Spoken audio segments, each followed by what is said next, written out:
સુરતના નવોદય ટ્રસ્ટ દ્વારા અનોખી પહેલ કરવામાં આવી હતી અને કાળઝાળ ગરમીમાં ફરજ નિભાવતા પોલીસ કર્મીને છાશનું વિતરણ કરવામાં આવ્યું હતું। કિન્નરોના હસ્તે છાશ વિતરણ કરી પ્રજાને અનોખો સંદેશો આપવામાં આવ્યો હતો।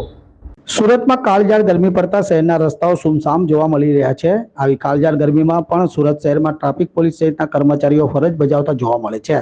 ત્યારે સુરતના નવોદય ટ્રસ્ટ દ્વારા અનોખી પહેલ કરવામાં આવી હતી અને કાળઝાળ ગરમીમાં ફરજ નિભાવતા પોલીસ કર્મીને છાશનું વિતરણ કરવામાં આવ્યું હતું।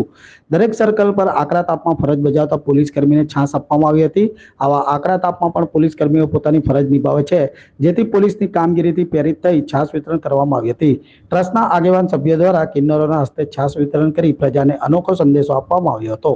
જય માતાજી, મારું નામ છે નૂરી કુંવર। અમે નવોદય ટ્રસ્ટના કો ફાઉન્ડર છે। આજે નવોદય ટ્રસ્ટની સર્વ ટીમ, અમારા હેતલબેન અને ટંડેલ સાહેબ, અમે બધાએ મળીને આ વિચાર્યું હતું કે આ કાળઝાળ ગરમીની અંદર જે હીટ વેવનો સમય ચાલી રહ્યો છે, તો વ્યક્તિઓ તો પોતપોતાની રીતે પોતાની કેર કરે છે, પરંતુ આ ગરમીની મારથી ના બચી શકતા એવા ફરજ નિભાવતા અમારા જે ટ્રાફિક જવાનો છે એમના માટે કંઈ અમે કરીએ, અને અમે બધાએ વિચારીને છાશ વિતરણનું આજે આયોજન કર્યું છે। આપ સર્વ જાણો જ છો કે આપણને જ્યારે પેન્ડેમિક જેવા સમયે એ વસ્તુથી લોકો માર ઝીલે છે અને કંઈ એ બીમારીઓથી લોકો ગ્રસ્ત થાય છે, તો એના તો આંકડાઓ હોય છે, પણ મારા ટ્રાફિક જવાનો કે જે સુરતની અંદર ટ્રાફિકની વ્યવસ્થાને સરસ રીતે નિભાવવા માટે પોતે જે આવી કાળઝાળ ગરમીની અંદર હેરાન થાય છે અને ઝાડા વામિટ જેવી બીમારીઓનો શિકાર થાય છે, એની કોઈ નોટિસેબલ વસ્તુ થતી નથી।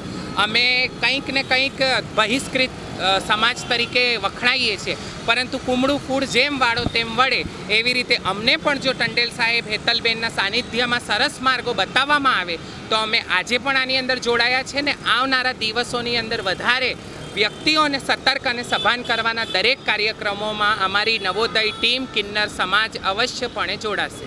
કેટલા જગ્યાએ અત્યારે છાશ વિતરણ કરવામાં આવ્યું છે? ખાસ કરીને હમણાં અહીં 8 ઝોનથી ચાલુ કરીને વિતરણ કરીએ છીએ। એમ તો દરેક વર્ષની ગરમીની અંદર અમે કંઈક ને કંઈક આવા કાર્યક્રમો નવોદય ટ્રસ્ટ દ્વારા થાય છે।